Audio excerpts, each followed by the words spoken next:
Welcome to Dollars and Cents, Creating Your Fulfilled Life with Nicole Ramito from Private Vista.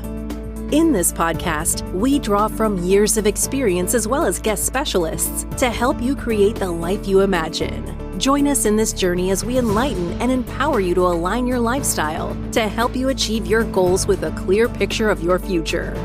Now, let's get to the show. Hello and welcome to Dollars and Cents with your host, Nicole Ramito. Nicole, how you doing? I'm doing great today, Eric. How about you? I am doing fantastic. I know that you have another guest on the show. This is what you specialize in. Who do you have on the show? Today, I have joining me Stephanie Link. She is the Chief Investment Officer for Hightower Advisors, and we're going to discuss a year-end market update. So I think Fantastic. Yes, I agree. All right. Well, Stephanie, thank you so much for being on the show. Nicole, you are an amazing host. I can't wait to hear what you guys have to say. Great. Thanks, Eric. So, Stephanie, before we jump into the topic at hand, I want to take a moment just to share your bio with our listeners. As I mentioned, Stephanie Link is joining us today. She joined Hightower in July of 2020 as the CIO or Chief Investment Officer or Strategist. She is the portfolio manager for the equity income strategy. And prior to joining Hightower, she was a senior managing director and head of global equities research at Nuveen, where she managed $3.7 billion within the equity income strategy. She also served as the CIO at The Street, co-portfolio manager of Jim Cramer's Charitable Trust, and managing director of institutional sales and director of research at Prudential Equity Group. With over 30 years of experience managing money, Ms. Link's insights are frequently sought after for industry events and by the media. You may have seen her as a CNBC contributor on several of their shows, including the Halftime Report, Closing Bell, and Squawk Box. So, Stephanie, thank you so much for taking time to join me and our listeners today. Thank you so much for having me, Nicole. It's great to be here. Absolutely. So one more thing, we just talked about kind of the highlights of your career, and there's been many, and I'm sure there's many that weren't included there. But did you know as a young woman or young girl, did you always want to work in the finance industry? Well, it's a good question. And yeah, I've been around for a really long time, a lot of gray hair and wrinkles along the way for sure. But yes, I was very fortunate growing up. My entire family, they were in the business as financial advisors, many of them at a little company that no longer exists called Dean Witter. And yes, now you're taking me back. Yes, a long, long time ago. And I really didn't know what it was that they did, but they always talked about stocks and the market, like over dinner, over lunches, or just in casual conversation. And it piqued my interest in terms of what they did, because what it sounded to me at the time as a very young person, it sounded very engaging, and that there was something new that they learned every day about markets in general. But then they also had the pleasure of meeting really wonderful people, meaning their clients. And so I kind of thought it was an interesting observation. And I was, as an intern, one summer, I did do some cold calling for one of my family members. And I said, maybe this actually isn't for me. However, I still wanted to do something in the finance community. And so my father was a very senior manager at the firm for many, many years. And he simply said to me, do whatever it is that you want to do in life, but make sure that you enjoy it and that you work really hard and that you feel really good about the efforts that you're making in terms of whether it be clients or yourself or learning or teaching people, mentoring and coaching. And so when I got to college, so I went to Boston College and I was a finance major. And by the way, after 4 years of being a finance major, I did not know what I wanted to do, but I did know that I wanted to be part of what was felt very exciting and being in the finance capital of the world. At the time, that was New York City. And I still believe that to be the case. Things have changed over the years, but I think the excitement in the finance community in New York City is just an amazing experience. And so I'll tell you a funny story, and then we can get back to what it is that you'd like to chat about more specifically. Sounds great. I'll tell you a funny story. So my very first interview after college, as I mentioned, I didn't know what I wanted to do, but I wanted to be in New York. And so I was very fortunate to meet someone at a bulge bracket financial services firm. And I knew I had 30 minutes to meet, and it was on the institutional sales desk. And who even knew what the institutional sales desk was? Basically, it was marketing what this firm and their analysts had to offer to the buy side, which is hedge funds and mutual funds and pension funds and people like myself who run money and professionally. And so I was interviewing to be an assistant and just to start on a trading desk. And I walk into the trading floor of 500 people. About 497, Nicole, were men, and there were about 3 women. And that just tells you how far ago, how long ago I entered into the business. Anyway, so I wanted to convey, and it's something that I tell a lot of people about because it really is something that struck home with me for a very long time. Was I met the head of institutional sales, and he'd been in the business for a very long time and a very senior. And I said, okay. So I walk into his office. I knew I only had 30 minutes, so I did all my homework. I knew I had some stock picks. I had some market thoughts. I had all of my homework done. Love it. And he said, well, Stephanie, what is it that you like to do for fun? And I said, oh, no. I'm like, really? For fun? You're asking me this as my first question in the interview. And Did you say research stocks? I should have. But so I decided to be honest, to be completely blunt. Okay. But I said, well, I like to run. And he said, he's like, well, that's interesting. And then he goes on and he asks me, well, where do you run? And do you run outside? And what time of the day do you run? And oh, by the way, what sneakers do you wear? And do you run with people? And he gets on and on and on for about 20 minutes into this 30-minute interview that I had. Right. And I said, oh, this is not going well. Nicole, I thought, oh, I'm never getting this job. Are you kidding me? We're talking about running. Well, he's like, are you asking me to run out of your office, sir? Right. Right. So after 20 minutes, I come to find out that he too is a runner. And in fact, he lived about an hour and a half away from New York City. And he used to get up at 3:30 in the morning every day. Wow. And he would run outside in the rain, in the snow, in the cold, in the heat, before he would get ready for work and go to work. And I thought, wow, that's sort of interesting. But there are 2 things that I learned. Number one, that I was definitely not as ambitious on running as he was at the time, because I would be running at any time of the day or whenever it fit in my schedule. But 2, he was asking me about, in questions that weren't obvious, he was asking about what were my goals and why was I motivated and what did it take to really overcome some of the days, the really tough days that you don't want to run. What does it take to start to run and to continue on a regular basis? And why did I think being fit was important and all that kind of thing? And so he was asking me questions that I answered very honestly, and he learned more about me, I think, in those 30 minutes than I would have imagined. Anyway, long story short, I wound up getting the job. I was going to say, did you get the job? Okay. Exciting, but I'll never forget that story. And, oh, by the way, I now run, not at 3:30. I used to run at 3:30 in the morning. Oof. But now I still get up every day at about 4:30, and I start my day with a run. And it's really a wonderful feeling. And I think about him very often. Yeah. So it's these little life lessons that I think are sort of fun. I agree. And I couldn't agree more. I mean, I'm on the direct facing client side. So talking to the end clients who were your client, but then we're used talking with the end client. And I often find, people, they want to talk about their portfolio or things like that. But what we spend the bulk of our time, especially when we're meeting with newer clients or getting interviewed to see if we're going to be hired, is, what does money mean to you? How did you get here? What are you trying to accomplish with it? And so it's so much more than just, how much in large cap value or small cap international and things like that. But how do you really put together the puzzle so it's supporting what you're trying to do for yourself and your loved ones? Well, it's about getting to know your client, but also having them become friends and having them build you're building trust with them and they're building trust with you. And so it's very, very important. In fact, when I was in institutional sales and I happened to have been on that side of the business for 16 years, it was my clients became my friends because I didn't have a lot of time to have friends, right? So it was very rewarding. And not only was it fun to get to know my clients, and they felt the same. It was, well, I learned a lot from them along the way. Absolutely.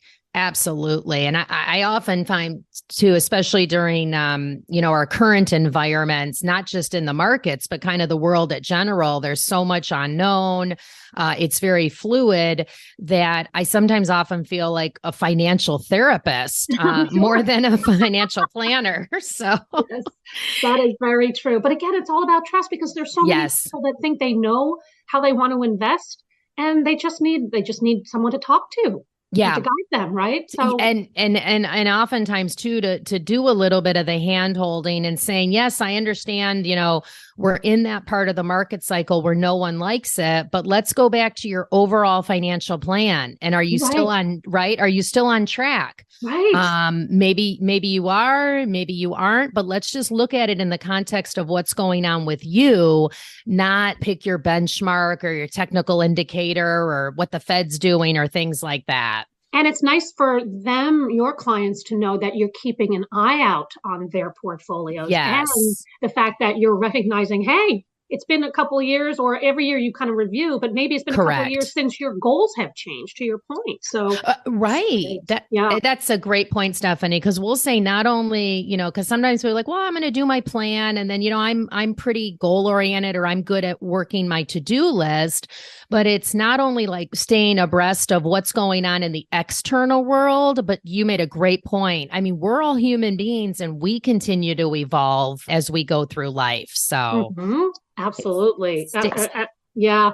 And it's kind of nice. Like, for a long, long time, I tried, I would work very hard, but there's nothing that is better than having the experience and the perspective. And so now you and I both we've been in the business for such a long time that we do have that. It takes a while to learn that too, right? And you make mistakes every once in a while, but you learn. Yeah, we're all human. Yeah, absolutely.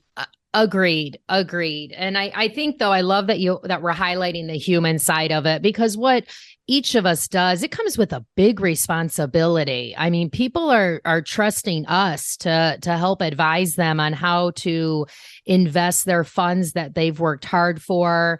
I know I'm helping answer the question of, when can I stop working? Is it okay to help the kids out? Or I want to make a big donation to a charity I support. So it's a big responsibility, but it really does come back to, having a strategy that you can stick with both during the good times and the bad times.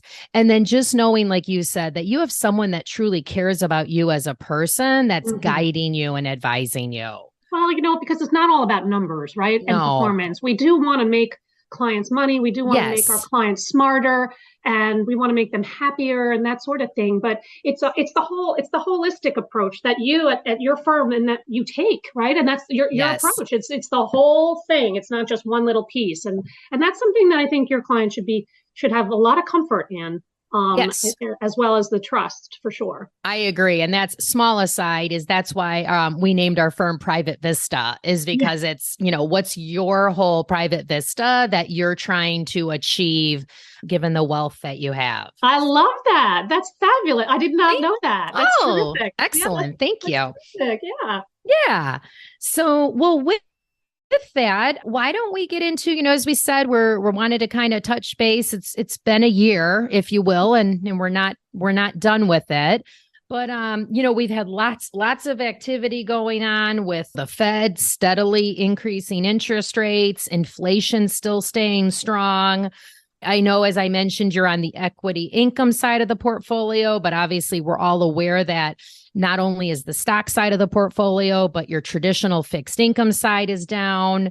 We have stuff with supply chain, war in Ukraine. I mean, pick your part of the world, right? There's a lot going on. What would you like to touch on first? Do you want to start with maybe the Fed and what we've seen them do, and any thoughts or how you're thinking about that? Yeah, absolutely. And, because the Fed is obviously at the crux of this whole thing. But to your point, you mentioned a whole bunch of things and probably missed a few. This is, it's interesting because it's been a year of unknowns is what I would say, right? And it certainly surrounds the Fed, but it surrounds the economy slowing, the global economy slowing, the war, what's happening with inflation, and just the unknowns of, okay, the Fed is in fact raising rates for the first time in a very long time, and the speed at which has been something we have not seen in a very long time. In fact, Nicole, there are some people, I will tell you, that run money, both fixed income and equities, that have never seen a tightening cycle from the Fed. Right? They've never seen inflation this bad. I got to tell you something. In the 70s, I was like 3 or 4 years old, right? I mean, I'm sure you were too. Well, exactly. So we remember a little bit of it, but to really be entrenched in this kind of inflation is something we have not seen in quite some time. And so it's all of these unknowns are the reasons why the markets, both equities and fixed income, are down double digits. I think. So here's the thing. The last 3 years, the S&P 500 was up 28% on a compound annual growth rate. It was, I wouldn't say it was easy, but easier to make money. Even if you didn't beat benchmarks per se, you basically were up in the equity markets. Everybody felt smart. Everybody felt like they could pick stocks. Well, why would I pay an advisor? I'm doing my fine on my own with my low cost index funds. Yep. That's right. That's exactly right. But the reality is the long-term average in the S&P 500 is about 7 to 8% per year. So that is not a bad number by any stretch, but 28% is not normal. And I think people thought that was normal. And the reason why we were up so much is because you had not only the Federal Reserve being very, very lax and loose and accommodative in monetary policy, meaning rates, as well as balance sheet and that sort of thing, but you also had a lot of fiscal policies that were put in place that we have. If you combine the two, monetary and fiscal policies, it was at one point 60% of US GDP. 60%. Wow. Now you go back to the last financial crisis, it was, if you added fiscal and monetary policy, it was 5%. That was the crisis, the great financial crisis. This was different. We had to shut the economy down, and it was a crisis for sure, but it was a different kind of crisis. And so I give an A+ to the government and to Fed when they had to really be accommodative. The problem is the Fed overstayed their welcome, if you will. Sure. They should have seen that inflation, a lot of it anyway, is not transitory. It's a lot more sticky, and they should have been acting a year ago at this time. So anyway, fast forward. So here we are. Okay, a lot of unknowns, as you said. Markets are down. I often say I think people expect to have good years and bad years in the equity markets, but they sure don't expect to be down double digits in fixed income. So I think people are afraid and they don't know what to do. And here's what I would say, Nicole. And as you know, I'm a CNBC contributor, as you mentioned. Yes. Turn off the TV. Turn it off. Everybody turn the TV off, and everyone just go to Nicole and her team and talk to them about the long-term plans, which I'm sure you are doing. But absolutely. But the TV, while I love being on shows, they love to be negative. Right. Negativity sells. So there are unknowns. We will get through this. The only issue at hand at this point in time is we hope that the Fed can engineer a soft landing. The problem is they're raising rates so fast, it takes about 9 months for higher rates and lower rates to get into the economy. So we're talking about 2023 as seeing a slower growth environment. That being said, Stephanie, I want to interrupt. What are your thoughts? And I know you don't have the magic 8 ball, but what are your thoughts on the likelihood of the Fed being able to engineer the soft landing? So it's a great question. If you go back to 1930, whenever they were raising rates, they only engineered a soft landing 10% of the time. So they have a very bad track record. That being said, though, if even if we had a recession, even if it's a mild recession, okay, so that's a couple of quarters of negative growth. We'll slow down, and then the slowdown will help the inflation picture. The Fed will stop tightening. In fact, maybe they start easing. And so the problem is we're not going to know until sometime in the beginning, the mid part of 2023, because we're not going to know the impacts of all of these higher interest rates on the economy. I'll just tell you now, I think it's either, it's a slow growth 2023. It's going to be much slower than 2022, or it is a recession, but I'm not afraid of it, especially given that the market is a discounting mechanism and we're down 20% already, and many stocks are down even more. And again, we both mentioned the fixed income market down double digits. We're discounting a lot of bad news, and so I don't think we should be afraid of a recession. I think I think we will. The Fed is not trying to engineer a recession. They're trying to get inflation down. The one very big bright spot is the job market. It's still very strong. Job openings. We have more job openings that are available in the country than unemployed people. That's a big statement, right? So if you want a job, I thought I saw a stat that for every, I always do this backwards. For every job opening, there's two unemployed people. Yes. 2 to 3. Yes. 2 to 3. Okay. And so that just speaks to, if you want a job, you can get a job. And by the way, you can get a higher paying job. You can get a good job, right? Yes. And benefits, right. And wages are going higher. Wages are up about 5.5%. So you can get a job if you want one. You can get paid more if you want one. The problem is inflation is certainly eating into your income, and I get that for sure. But I do think that the job market is so critical. Watch that. If I could tell anyone anything to look at, watch the job market, because if the job market decides all of a sudden to roll over, well, then that's going to add more negative momentum to the economy. If the job market can hang in there, I think there's a shot we can have a soft landing, or we could just skirt by with a very mild recession. As Barry Dillard, who is the chairman of IAC, he said it this morning on TV, and I thought it was interesting. We had 3 years of excess liquidity across the board, as I mentioned, fiscal and monetary. Yeah. And now it's time we have to pay the bill. Yep. Right. And so that's okay. We have to pay the bill. There is no free lunch. That's right. Exactly right. So not to be afraid of it, but just to kind of hunker down, have a long-term game plan. And I'm sure that is exactly what you're telling your clients.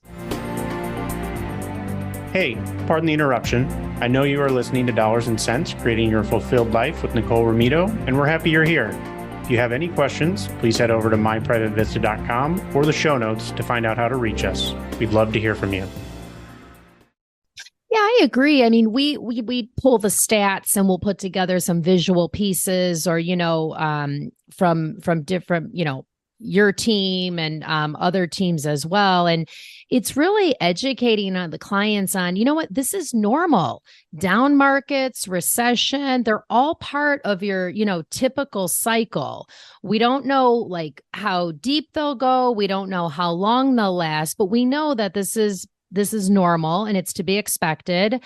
But I think too, just, you had shared some stats about how few times the Fed has stuck this easy landing or soft landing. But I know we've had one too, just kind of showing on how often a recession occurs and then on average, how long it lasts. Mm-hmm. And that seems to really, I think, if you can somewhat quantify it, and we know history doesn't always repeat itself, but that does seem to help people kind of take their anxiety down a notch. This is normal. We always say the markets are forward looking. So they've already baked in what the Fed's doing or recession or things like that. So, remember, the market's a forward looking indicator or a forward looking body. But yeah, I think just even pulling historical stats and showing people that it does help them to know, oh yeah, that you're right. This has happened before. And then just to kind of show the averages, even though, so. No, it's part. No, and you make a good point. And here's the thing. So why do we talk about the economy so much? Well, because as the economy if it's in expansion, earnings go higher. If the economy is in contraction, earnings go lower. And the reason the markets are down this year is because they're anticipating the slowdown next year because of the higher rate environment. And that's going to lead to lower earnings estimates, even though they haven't come down just yet. So we're anticipating that, because here's at the end of the day, right? And Larry Kudlow, used to say this all the time. Profits are the mother milks of stocks. So if profits are going higher, stocks go higher. If profits are going lower, stocks go lower. Well, okay, you're now down 20%, and you are, as you just mentioned, the market's a forward-looking indicator. And so we're already anticipating numbers coming down. And so I think a lot of bad news is out there. I think we have to just kind of take a step back. It's not a great year, but we just had 3 amazing years. And there is an alternative now, by the way, with higher interest rates in terms of not only just equities. Now you can own some fixed income, especially short paper, because you can get a 4+% dividend yield, right? Or yield. And that's very comparable to dividend yields in the equity market. So there's that. You can also own cash, which, is not terrific for the long term, but you can also get some money on your, you can get paid while you're waiting. Yes, absolutely. And then one last thing I would say, and this kind of goes back to how I got involved in the equities markets. It wasn't just my bad experience cold calling, but when I graduated college, my father had said, what you need to do is you need to start investing. And I said, oh, Dad, I'm not even making any money to go buy, chicken, let alone anything else here.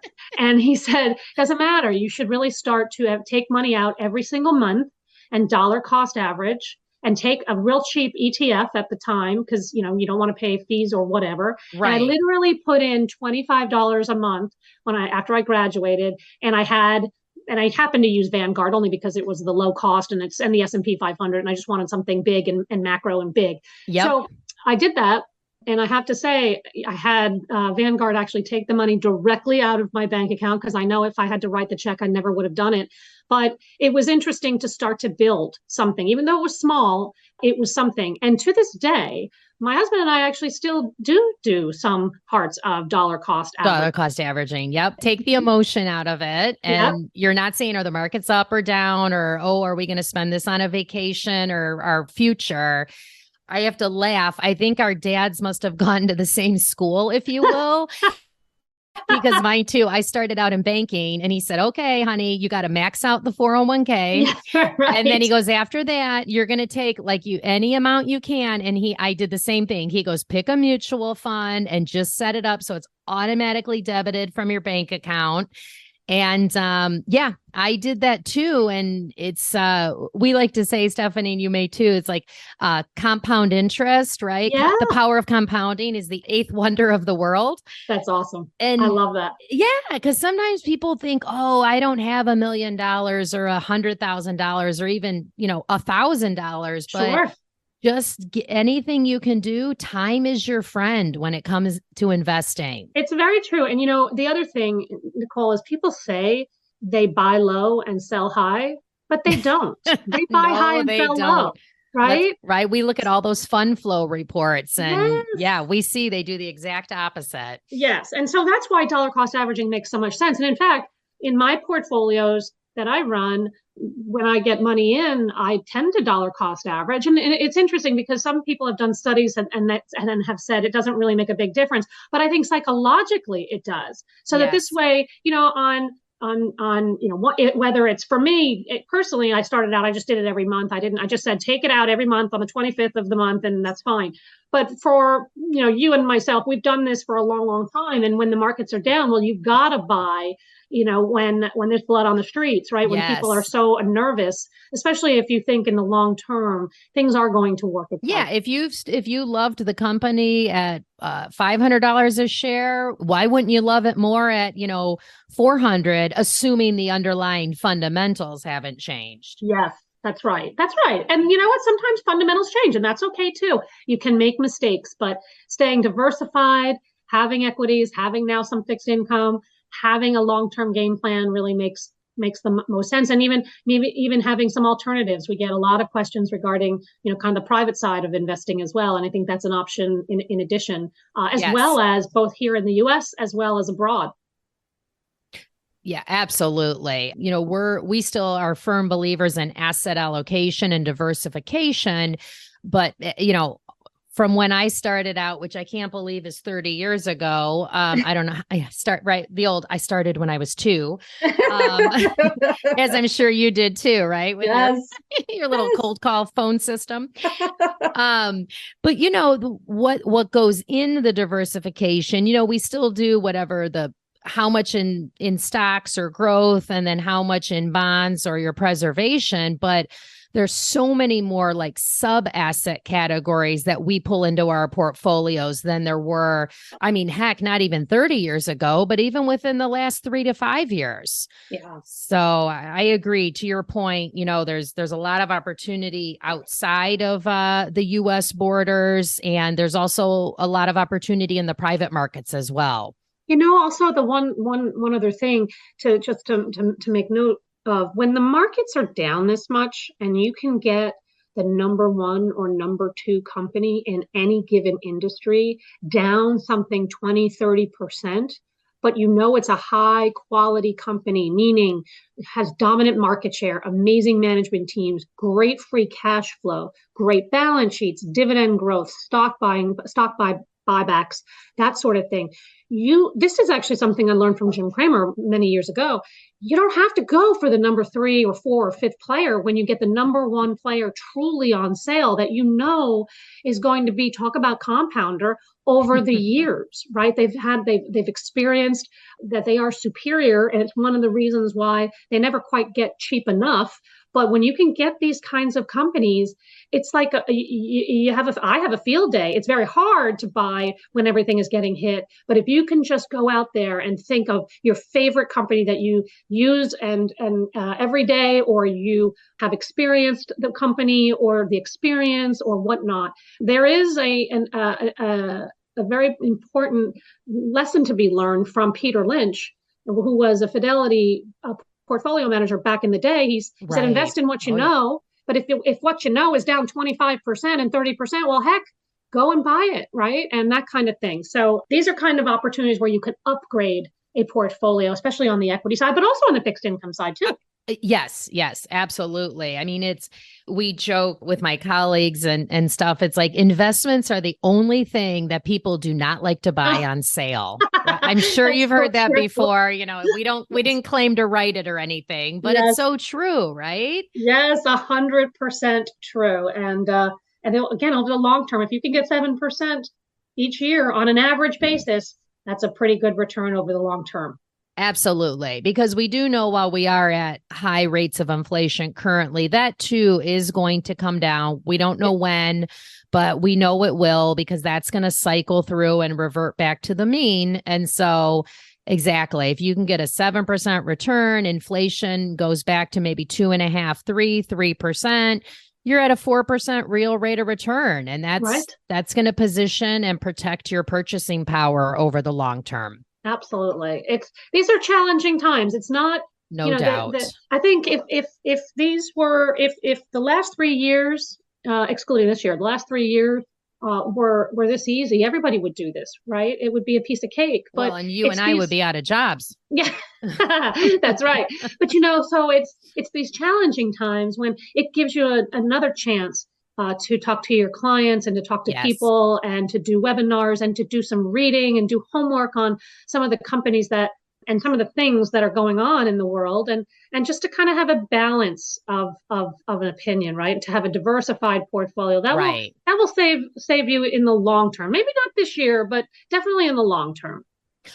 Agreed. And I mean, I know as we've been, like when friends or clients will be like, "Oh, how are you doing? You must be miserable. Work must be crazy." And I say, well, we're busy, but for our long-term, I mean, I have clients I've worked with for 20 plus years. So this isn't our first downturn. So, right. And they might call and say, "Hey, Nicole, we think we know what you're going to say, but we needed to hear it again." So I'll be like, what do you think I'm going to say?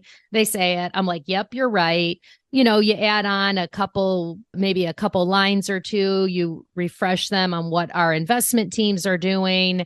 And, I said, this is your long-term money. We've got you set up. So fortunately, we don't need to be dipping into the portfolio while it's down. So, but you're right. I mean, people they want to know you're thinking about doing stuff, or if you're not doing stuff, you have a reason.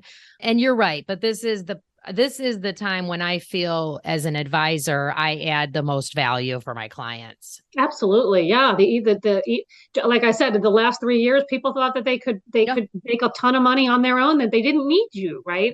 Right. And it's the challenging times where you really just have to stop and take a deep breath and talk to people like yourself who've been around for a very long time. And again, it's having that long-term perspective. I think that makes the most sense for sure.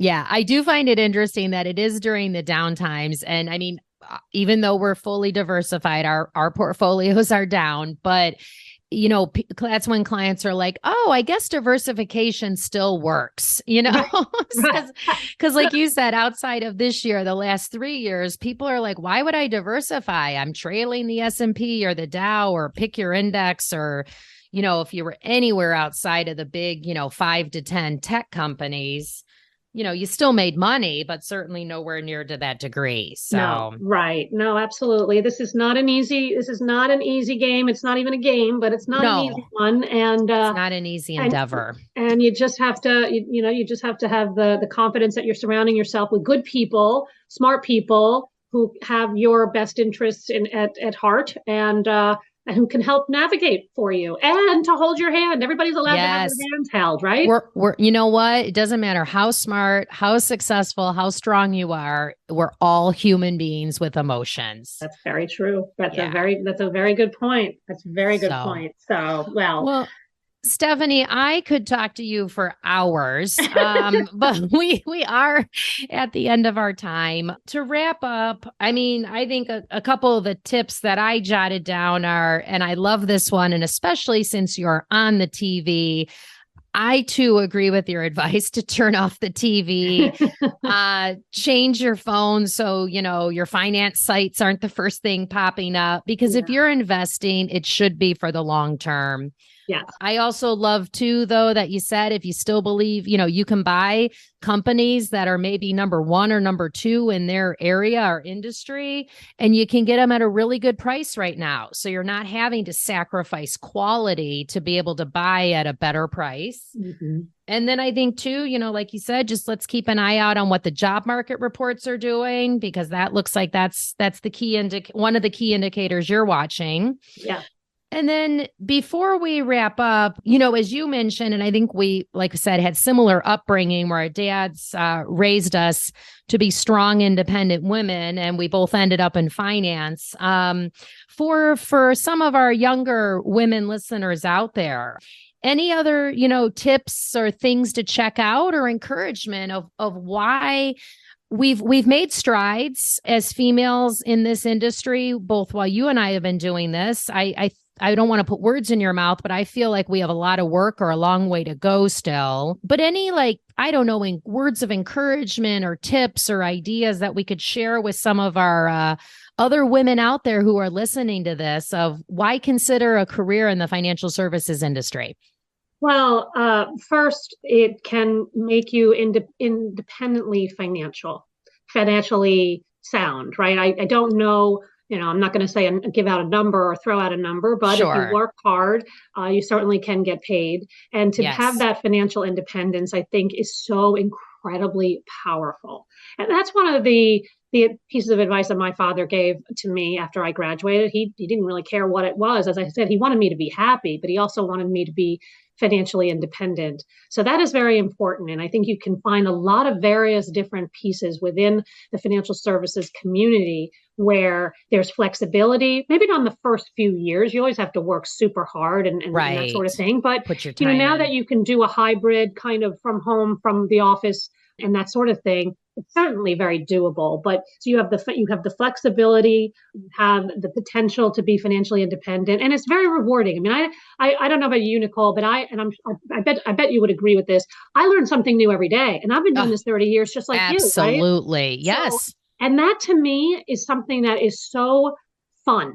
It's really fun because there's never a dull day. There's never a day where you wake up and it's just going to go status quo. It's very honestly, this year I would love to have just one of those days. Right? I know. So I would say so I think that there's a lot of options within the financial services community. Number two, I think there are firms that really do want to embrace having diversity. And so there are more, I think there are more opportunities now than maybe when you and I were first looking for employment in this, in this industry. And then I would say, find a mentor.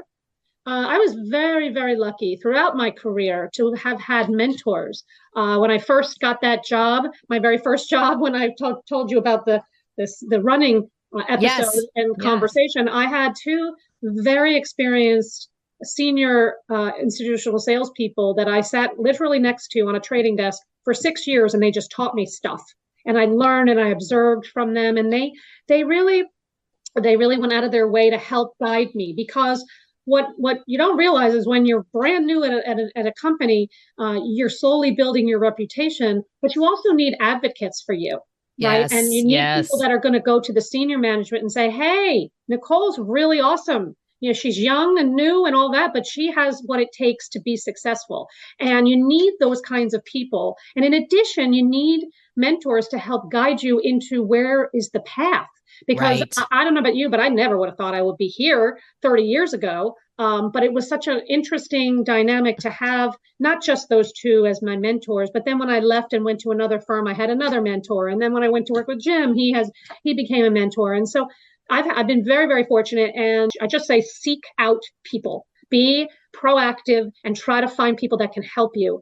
And it can be men, it could be women, it could be anything. It could be someone who's a lot older, someone who's even maybe younger. You have a lot of people that you can at your disposal that you can choose to build around your nest.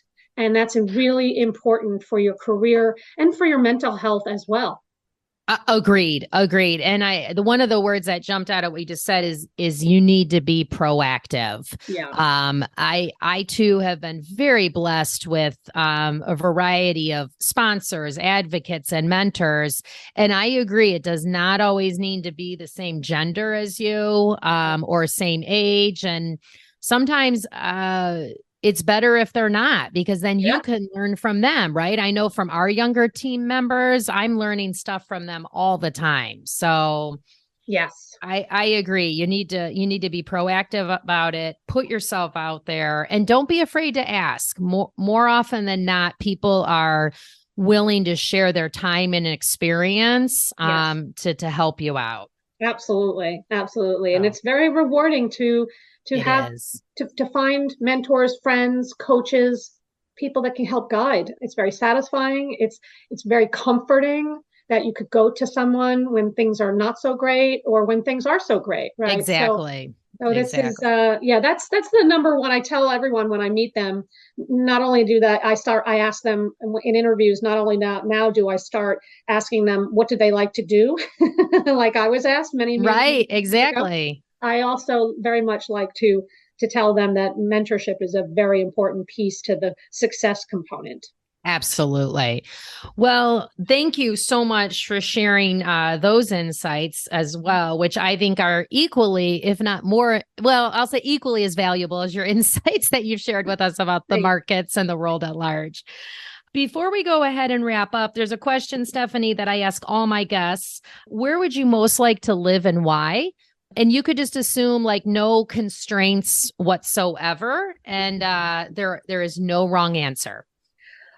Well, that's kind of hard. So I have been a very big fan of Europe for many years. In fact, my husband, 20 years ago, first started to go to Paris for the week between Christmas, and we would stay for Christmas Eve and then leave the next day after. As you know, in our business, things slow down that week. And that was the one week where I felt like I could get away, even though laptop comes with me everywhere anyway. But of course, but I really genuinely love history. And if there was money a good to be place made for that, if there is money to be made if there was money to be made at being a historian, I would have probably done that because I really enjoy it. But I do love it as a side adventure. And my husband and I have been going not only to Paris, but throughout Europe for the last 20 some odd years. And my daughter, when she was first born, when she was 6 months, we took her to Portugal, and she well, she didn't really understand what was going on there. But now she's even looking forward. She's now 15, and she's now even looking forward to going to our trips that we do every year. So we're very fortunate that we get to go, and we get to spend time with not only the historic sites, but the food and the people and the culture. Yes. It's really just a lot of fun. So that would be my place. Oh, that sounds phenomenal. That sounds great. I was just in Portugal earlier this year. So nice. Big Nice. fan. Awesome, Great right? country. Yeah. Wonderful people. Oh, yes, absolutely. Good food too. Oh my gosh. Yes, absolutely. All right. Well, thank you. Thank you for sharing your time, your stories, your experience, your thoughts, kind of on the world at large. Really appreciate you taking the time out to, talk with us and share this with our listeners. So it's my pleasure. Thank you so much for inviting me. Oh, you're very welcome. Take care. All right. I just want to jump in real quick before we wrap this up. Stephanie, I know that people can find you on LinkedIn, correct? Yes, they can. Stephanie_Link is the handle for sure. Perfect. All right. Well, I encourage every listener to connect with Stephanie on LinkedIn. That would be fantastic. Nicole, great interview. Great job today. I love the fact that you wove in quotes from Warren Buffett and the Fisher-Price retro chatter phone. I mean, that's all I was picturing, the little phone with the red handle. And now Stephanie's on there at 2 years old, making cold calls and having conference calls with Warren. So it's pretty amazing stuff. Again, thank you both for doing the podcast today. I learned a ton. I know the listening audience did as well. And of course, our last thank you is for you, the listening audience. Thank you so much for tuning in and listening to the Dollars and Cents podcast with Nicole Romito. If you have not subscribed to the podcast yet, please click the subscribe now button below. This way, when Nicole comes out with a new podcast, it'll show up directly on your listening device. And we humbly ask that you share this podcast, rate it, and leave a review, as this actually does help others find the show. Again, thank you so much for listening today. For everyone at Private Vista, this is Eric Johnson reminding you to live your best day every day. And we'll see you next time. Thank you for listening to the Dollars and Cents, Creating Your Fulfilled Life with Nicole Romito, sponsored by Private Vista. Visit our website at www.myprivatevista.com or give us a call at 312-831-4370. And don't forget to click the follow button to be notified when new episodes become available. Private Vista is a group comprised of investment professionals registered with Hightower Advisors, LLC, an SEC-registered investment advisor. Advisory services are offered through Hightower Advisors, LLC. This is not an offer to buy or sell securities. No investment process is free of risk, and there is no guarantee that the investment process or the investment opportunities referenced herein will be profitable. Past performance is neither indicative nor a guarantee of future results. The investment opportunities referenced herein may not be suitable for all investors. All data or other information referenced herein is from sources believed to be reliable.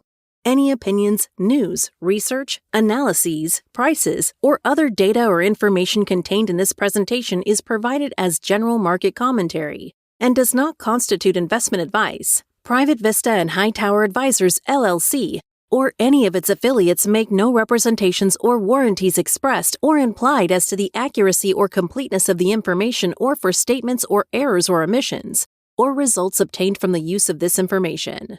Private Vista and Hightower Advisors, LLC assume no liability for action made or taken in reliance on or relating in any way to this information. The information is provided as of the date referenced. Such data and other information are subject to changes without notice. This was created for informational purposes only. The opinions expressed herein are solely those of the authors and do not represent those of Hightower Advisors, LLC, or any of its affiliates.